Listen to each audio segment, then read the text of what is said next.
Good morning, sewing friends. It is Sunday morning, and this is where Elsa is at now. What I did was, in an attempt to add more depth and dimension to her hair, um, well, first of all, I cut off the length of her braid. I made it much too long. It was down to her feet. And so I cut off a length of that, and then with the strips from that, I cut them at an angle, and that was Ranger again sighing.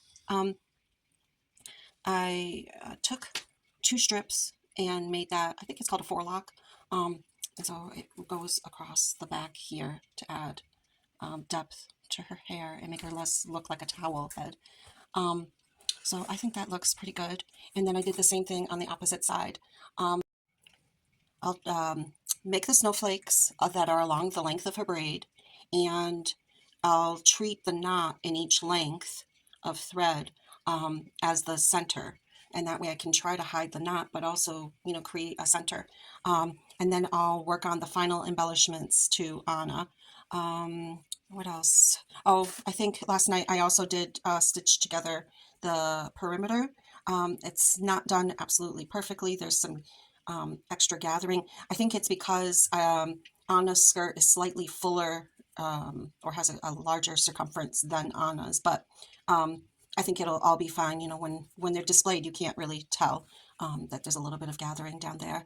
I think that's all that I did last night. So this is how Elsa turned out. I basically sewed asterisks, which are meant to be the snowflakes on her hair, and I modeled that off of a picture I saw online of where they placed the snowflakes on her hair. Her braid gets tossed to the front, and then I took about 6 or so strands of the polyester thread, and I wound that around and around and around and tied it off, and then took a single strand of polyester thread and sewed on top of that. Sorry about that wobble.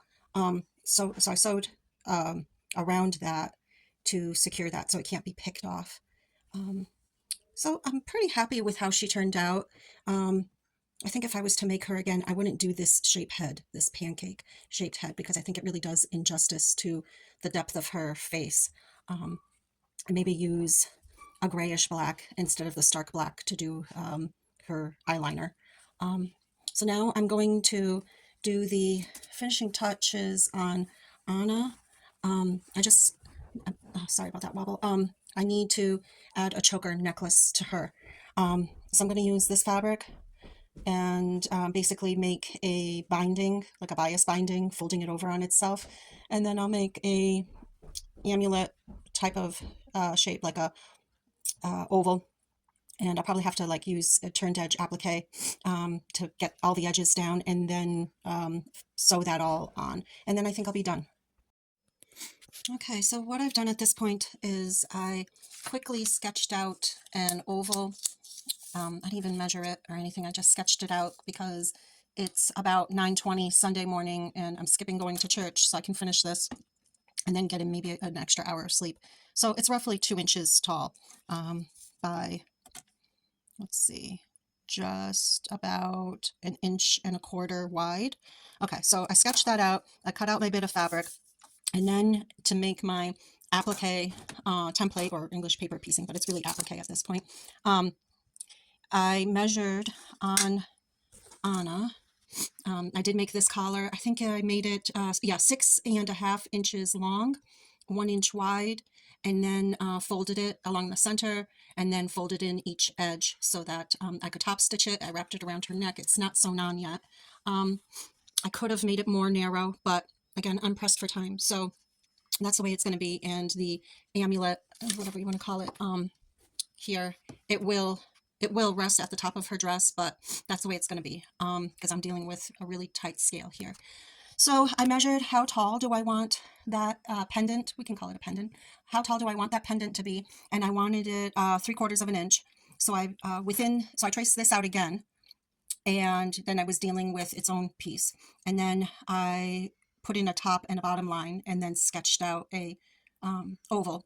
So that's 3/4 of an inch tall. And now I'm going to take this bit of fabric, and I will need to use scissors as I'm applying it on here using a glue stick. I'm applying the glue and I'm turning that under. I'm applying more glue and continuing to turn that under. And sometimes you even have to apply glue on top of the fabric, which is fine. And then once all of this gets turned under, nice and crisp, because that's going to affect the result. You want it to be nice and crisp without any points. See how that's starting to look? Then I'm going to iron it and then remove the paper, and that will give me the nice shape. Okay, so I've done all the gluing, and then I ironed it on medium heat on both sides. And then what I did was I used, very gently, I used a seam ripper to detach the fabric from the little paper shape. And then after very carefully running that seam ripper around, very carefully went inside and using tweezers, I pulled out the paper. So that's how I've got this shape now. So now what I need to do is use thread. I'll try to see if I've got a complementary green to this shade, because preferably I would top stitch this on and then use the black. Oh, that's Elsa's braid there poking out. So preferably I would use a nice complementary green to put on her little pendant there, and then top stitch with the black polyester thread because it's shiny, and get all that fixed on. And I think then I'll go take a nap before the party, because this has been really, it's been fun, but it's been mentally exhausting. Just this level of creativity and knowing that I had a deadline. Yeah, it's been exhausting. Fun, but exhausting. So yeah, I'll tuck in all of that and get it done. The doll is finished. I'm pretty happy with it, except for the things I've mentioned before. I'm just so critical of the work that I do. If I was to make her again, I would change the color of her eyeliner. That's Anna. Her pendant, I did some decorative top stitching by hand to add that bit of detail. Let me see if I can get you closer here. There we go. It's like a fleur de lis little pattern there. I don't mind if you chuckle at my poor French, but that is mimicking this design here, is that. Okay, so that one tall sprig and then the two beside is what I was mimicking this after. Okay, so I did that hand embroidery, and then I used ladder stitch to fix that pendant on, so that my stitches wouldn't be seen. So they're all ladder stitches that fix that on. So I'm pretty happy. Oh, and as I was stitching on the choker piece of her necklace, the band, I decided to fold it in half, and then each of the stitches that I used, I ran them on top of that top stitching that I had done with the machine. So that is Anna. That is Anna finished. Her hair, I'm pretty happy with how her hair turned out. I just would not do those top stitches, you know, fixing that braid closed. I should have left that open. So my daughter actually said that she likes Anna's hair better than Elsa's. So I'll show you Elsa next. So flipping into Elsa, okay, with her cape. Maybe in the future, if I was to do this doll again, what I would do is do stitches of the ice, the snow, yeah, snowflakes, that's the word. I would do them on both sides, which, you know, I still have time. It's about 10:30 and the party isn't till 2. I could do snowflakes on both sides. So maybe I'll do that. I'll go sit outside in the sunshine. Maybe you can see that the sun is finally starting to come out here in the woods. It's just been so dreary, and I got up at 6:30 this morning. So see if she can have less of a crease in her neck. She's got like a double chin there. So yeah, that's the way her braid is meant to be worn, is like this. But then, you know, this is all plain right now. So I think I'll do some more snowflakes on her braid so that it's not so plain. It's quite long. It's meant to be just to her waistband, but when you flip the braid to the front, that is what makes it right to the waistband. So that's how her dress turned out.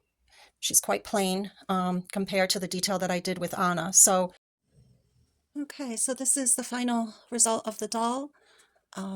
She's got her double forelock over here, another one over here. I did embroidery stitching along her braid. That's on either side of the braid. I decided to not stitch down the braid so it can move around and the cape can move around as well. And then we flip the doll and pull the dress.